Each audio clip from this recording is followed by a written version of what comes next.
ایمان کی محمد عربی نے کی تھی. 313 ہو کے جبل کی قوتوں کے خلاف کھڑے ہو گئے. جب عمیر نے جا کے رپورٹ دی نا ابو جہل کو کہ وہ تو 3 اونٹ کھا سکیں گے اور 300 سے کچھ کم اور کچھ زیادہ ان کی تعداد ہے، اس سے زیادہ نہیں ہے، میں خوب وادیاں دیکھ آیا ہوں، میں خوب ٹیلے دیکھ آیا ہوں. تو ابو جہل نے سنادید قریش کو بلا کر کہا عمیر کی رپورٹ سنو کتنی حوصلہ افزا ہے.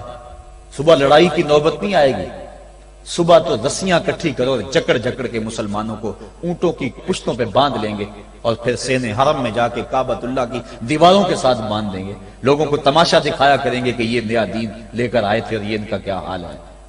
جب اس نے رعونت بھرے اتنی زبان سے اس کے جملے نکالے تو عمیر جو سارا منظر اپنی آنکھوں سے دیکھ کر آیا تھا، ابن حشام میں لفظ موجود ہیں، اس نے کہا وَلَٰكِنْ رَأَيْتُ يَا مَعْشَرَ قُرَيْشٍ الْبَلَايَا تَحْمِلُ الْمَنَايَا، اے قریش کے سرداروں اتنے بھی تکبر میں نہ آؤ، میں اپنی ان آنکھوں سے دیکھ کر آیا ہوں کہ یثرب کی اونٹنیاں اپنی پشتوں پہ نری موتیں اٹھا کے لے آئی ہیں. ان کے بدن پہ چیتھڑے ہیں، ان کے پیٹ کمر سے لگے ہوئے ہیں، لیکن وہ زخمی سانپوں کی طرح پیچ و تاب کھا رہے ہیں. کل ان میں سے کوئی نہیں مرے گا جب تک تم میں سے ایک ایک کو لڑ نہیں جاتا. تم تو یہ کہتے ہو رسیاں کٹھی کرو، میرا مشورہ مانتے ہو تو رات کے اندھیرے میں بھاگ سکتے ہو تو بھاگ جاؤ. اس قوم سے لڑنا تمہارے بس کا روگ نہیں ہے جو مرنے کے لیے آئی ہے. اتنی بڑی قوت کو دیکھ کر ان کے سینے میں خوف پیدا نہیں ہوا، بلکہ آپ جانتے ہیں بدر کی تاریخ گواہ ہے کہ 2 گھوڑے تھے. ایک روایت میں صرف ایک گھوڑا تھا، 6 زرہیں تھی، 8 تلواریں تھیں، 70 اونٹ تھے، اور جن کے پاس تلواریں نہیں تھیں انہوں نے کھجوروں کے ڈنڈے توڑ لیے اور ہواؤں میں لہرانے شروع کر دیے. جب یہ ملکوتی قافلہ مدینے سے باہر نکل رہا تھا، دکانوں پہ یہودی عیسائی بیٹھے تھے. انہوں نے کہا مسلمانوں کس بل بوتے پہ جا رہے ہو، کس برتے پہ جا رہے ہو، کون سا آسرا ہے تمہارا، آلات حرب و ضرب تو تمہارے پاس موجود نہیں، اتنی بڑی قوت سے ٹکرانے جا رہے ہو جو کیل کانٹے سے اور اسلحے سے آلات حرب و ضرب سے لیس ہو کے آئی ہے، تم مقابلہ کیسے کر پاؤ گے، کس بل بوتے پہ جا رہے ہو. حضور کملی اوڑے ساتھ ساتھ چل رہے تھے. صحابہ نے اشارہ کر کے کہا نہ تیغو تیر پر تکیا، نہ خنجر پر، نہ بالے پر، بھروسہ ہے تو اس سادی سی کالی کملی والے پر.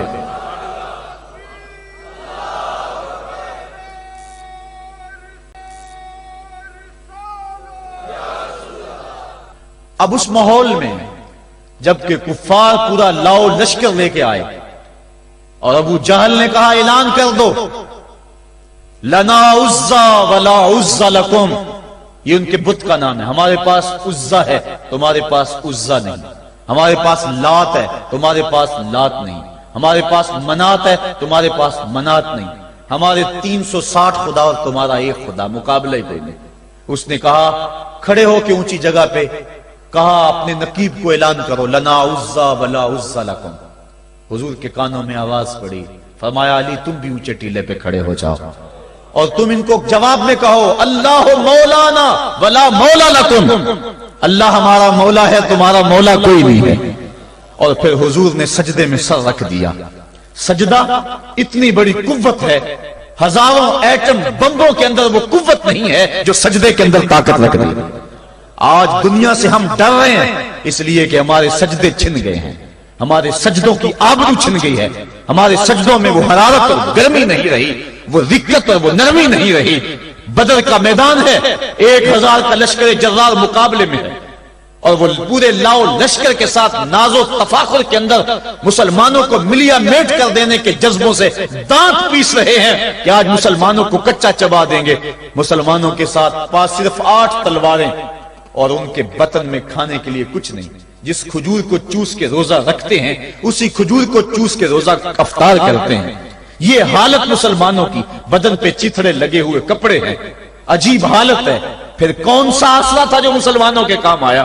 مصطفیٰ کریم نے مسجد عریش میں سجدے میں پیشانی جھکا دی. حضرت ابو بکر صدیق رضی اللہ تعالیٰ عنہ فرماتے ہیں میں حضور کے ساتھ تھا، ساری رات مصطفیٰ روتے رہے، آنکھوں میں آنسو ہیں. حضور کی چادر سر انور سے سرک کے حضور کے کندھوں پہ آ جاتی، پھر کندھوں سے پشت پہ آ جاتی. میں اٹھا کے حضور علیہ السلام کے سر پہ رکھتا اور کہتا حضور بس کرو. حضور بار بار روتے اور اللہ کی بارگاہ میں سجدے میں سر ڈال کر التجائیں کرتے. لفظ کیا تھے محبوب کی زبان پہ، آج تک ایسی ناز والی دعا کسی نے نہیں کی ہے جی جیسی دعا مصطفیٰ جان رحمت نے کی۔ مصطفیٰ کریم سجدے میں سر رکھا ہے اور کیا کہا، اللہم ان تہلک ہذہ العصابہ لم تعبد فی الارض ابدا، میرے مالک میں نہیں کہتا کہ ان لوگوں کو بچا لے، دیکھ میری زندگی کی کمائی یہی 313 ہے جو میں تیری چوکھٹ پہ لے کے حاضر ہو گیا ہوں، میری زندگی کا کل اثاثہ، میری زندگی کا کل سرمایہ کوہ ابو قبیس پہ کیے گئے درسوں کا نتیجہ، عکاظ کی منڈی کے اندر دیے گئے درسوں کا نتیجہ، اور ذی المجال کے میلے میں تیرے دین کی تبلیغ کا نتیجہ، طائف کے بازاروں میں پتھر کھا کھا کے جو تبلیغ کی اس کا نتیجہ، رستے میں گڑے، رستے میں بچتے ہوئے کانٹے، اور مکے کے بازاروں میں میرے بدن کے اوپر پڑتی ہوئی اوجریاں، میں نے پھر بھی تیرا کلمہ بلند کیا۔ میرے مالک میری پوری زندگی کا گداز، میری پوری زندگی کا سرمایہ، میری زندگی کے آنسو، میری زندگی کا رونا سینے حرم کے اندر کعبۃ اللہ کی چھاؤں میں سجدے کر کر کے، کوئی کبھی میں نے عمر مانگا، کبھی میں نے حمزہ مانگا، تیرے دین کے لیے میں نے جو ایک ایک کر کے تنکا جوڑا اور یہ ایک چھوٹا سا گھونسلہ بنایا، یہ گھونسلہ اب بجلیوں کی زد میں ہے، کفار کی بجلیاں اس گھونسلے کو جلا دینا چاہتی ہیں۔ میرے مالک میں یہ نہیں کہتا کہ میرا گھونسلہ اور میری یہ مٹھی بھر جماعت اور یہ چند میرے لوگ اور یہ میرا سرمایہ اور اثاثہ، میری پوری زندگی کی کمائی، میری جوانی کا سرمایہ جو میں نے تیرے سامنے لا کے رکھ دیا ہے، میں یہ نہیں کہتا ان کو بچا لے، لیکن میرے مالک اگر یہ نہ رہے تو قیامت تک پھر تجھے بھی خدا کوئی نہیں کہے گا۔ ان تہلک ہذہ العصابہ لم تعبد فی الارض ابدا، اگر یہ نہ رہے تو قیامت تک تیرے نام کے ڈنکے بجانے والے بھی دنیا پہ نہیں ہوں گے۔ یہ حضور نے اللہ کی بارگاہ میں دعا کی اور سجدے میں سر رکھا ہے۔ حضور علیہ السلام کی آنکھوں میں اشک جاری ہیں، سجدے سے قوت حاصل کی جا رہی ہے، دشمن کے مقابلے میں مصطفیٰ کریم سجدے میں سر رکھ کے اللہ سے آرزو کر رہے ہیں۔ حضرت سیدنا صدیق اکبر فرماتے ہیں اچانک حضور نے سر اٹھایا، میں خوش ہو گیا کہ حضور کے چہرے پہ مسکراہٹ تھی۔ حضور مسکراتے ہوئے فرمایا ابشر یا ابا بکر ھذا جبریل آخذ بعنان فرسہ، ابو بکر بشارت ہو، وہ جبریل اللہ کی مدد لے کر آ گئے۔ تو یہ سجدے تھے جن سجدوں نے ظالم اور جابر قوتوں کا منہ توڑ کے رکھ دیا۔ حضرت علی المرتضی روایت کرتے ہیں رضی اللہ تعالیٰ عنہ، فرماتے ہیں میں نے ہاتھ میں تلوار تھامی اور میدان میں کود پڑا، میں نے کئی کافروں کو واصل جہنم کیا، پھر پلٹ کے دیکھا کہ میں حضور کی زیارت کر لوں، لیکن مجھے حضور نظر نہ آئے۔ میں نے ڈھونڈا تو ایک سمت حضور نے پیشانی سجدے میں رکھی ہوئی تھی اور زبان پہ لفظ تھے یا حیو یا قیوم، یا حیو یا قیوم۔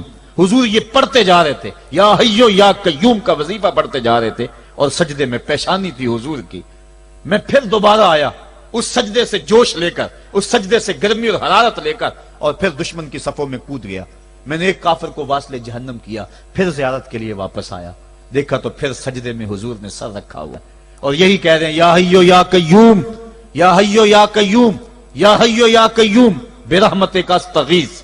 یہ جملے حضور کی زبان پہ ہیں اور سجدے میں حضور کی پیشانی۔ میں پھر گیا، پھر آیا، کئی بار ایسا ہوا میں کافر کو قتل کرتا، پھر آتا حضور کو سجدے میں دیکھتا۔ فرمایا پھر حضور نے تلوار تھامی اور مصطفیٰ کریم میدان جنگ میں کود پڑے۔ لوگ بڑھ چڑھ کے دشمنوں پہ حملہ کرتے تھے، لیکن جو سب سے آگے کافروں کی صفوں میں کود کے حملہ کر رہا تھا وہ آمنہ کا لال محمد مصطفیٰ صلی اللہ علیہ وسلم۔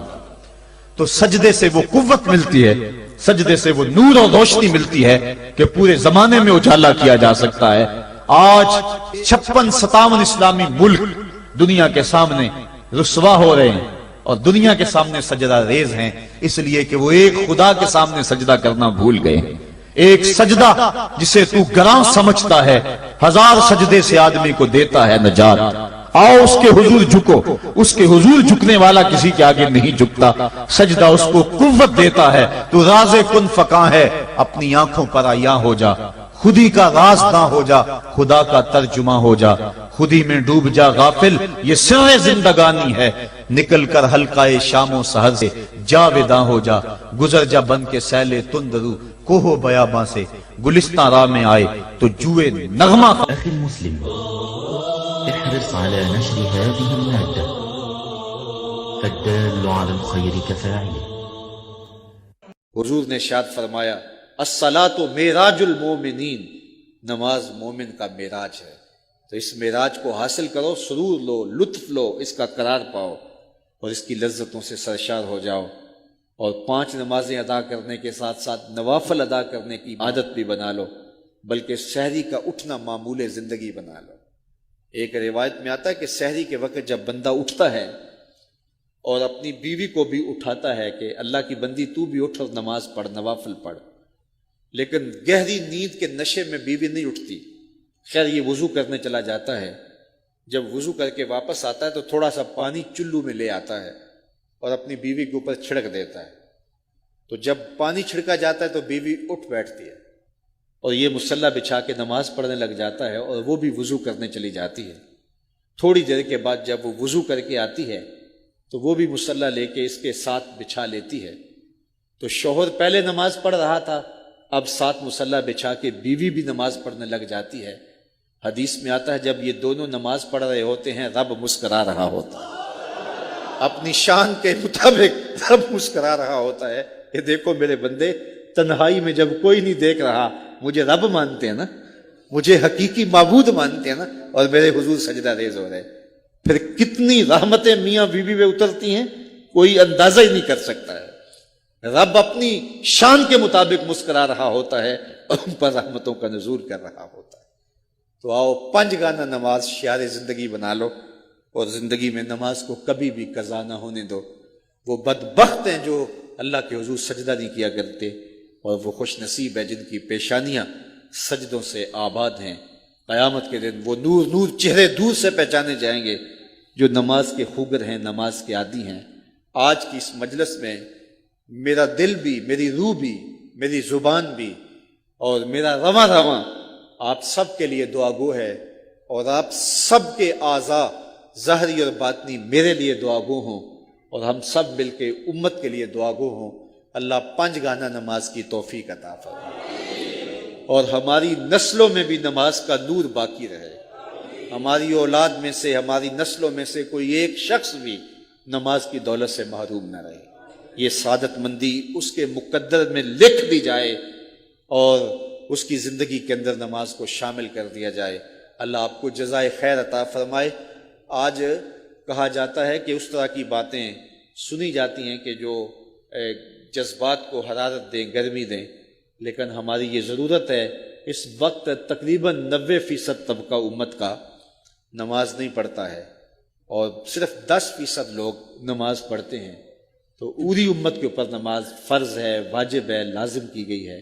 اللہ توفیق دے۔ آقا کریم علیہ السلام کی مجلس سے نور سجی ہے۔ حضرت انس بن مالک رضی اللہ تعالی عنہ روایت کرتے ہیں، ایک شخص آیا اور حضور کی خدمت میں عرض گزار ہوتا ہے، متی الساعہ یا رسول اللہ، اے پیارے رسول صلی اللہ علیہ وسلم، قیامت کب آئے گی؟ اگر ایک طالب علم پوچھ رہا ہو کہ استاد جی امتحان کب ہوں گے، تو اس کا مطلب صاف صاف یہ ہے کہ اس نے بھرپور تیاری کر رکھی ہے اور بے چینی سے اسے امتحانات کا انتظار ہے۔ تو اس نے کہا متی الساعہ، قیامت کب آئے گی؟ تو حضور نے اس کو جو جواب دیا، فرمایا ما اعددت لہا، قیامت کا پوچھ رہے ہو، اس کے لیے تیاری کیا کر رکھی ہے؟ تو شخص کا جواب سنیے، اس نے عرض کی ما اعددت لہا من کثیر صلاۃ ولا صوم ولا صدقہ ولکن احب اللہ ورسولہ، میں قیامت کی تیاری کے لیے نمازوں، روزوں اور صدقات کی کثرت نہیں رکھتا۔ بعض ہمارے خطبہ جوش خطابت میں کہہ دیتے ہیں کہ اس نے کہا کہ یا رسول اللہ، نہ میں نمازیں پڑھی ہیں، نہ میں روزے رکھے ہیں۔ یہ کیسے ہو سکتا ہے کہ ایک صحابی رسول ہو اور وہ نماز نہ پڑھتا ہو اور وہ روزے نہ رکھتا ہو؟ اس نے روزوں اور نمازوں کی کثرت کی نفی کی ہے۔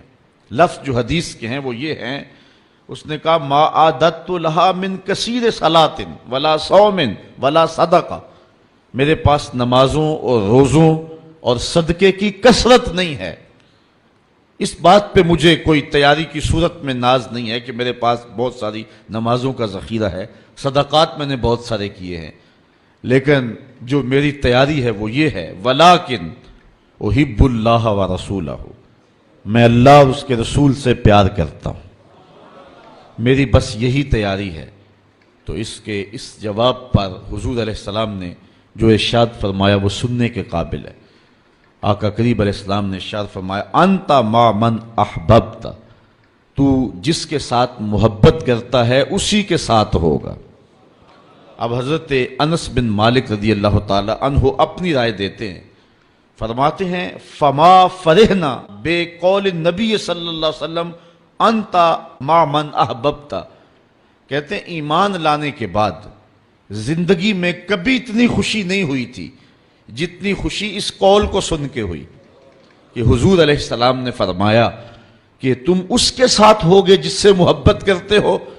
تو حضرت انس رضی اللہ تعالی عنہ مزید فرماتے ہیں انا احب النبی و ابا بکر و عمر و ارجو ان اکون بحبی ایاہم و ان لم اعمل بمثل اعمالہم، کہتے ہیں میں اللہ کے رسول سے پیار کرتا ہوں، میں حضرت ابو بکر سے پیار کرتا ہوں، میں حضرت عمر سے پیار کرتا ہوں، اور ان کی محبت کی وجہ سے میری خوش نصیبی کہ میں ان لوگوں کے ساتھ ہوں گا، اگرچہ میرے اعمال ان کے اعمال جیسے نہیں ہیں، لیکن حضور کا یہ فرمان تو جس سے پیار کرتا ہے اس کے ساتھ ہوگا۔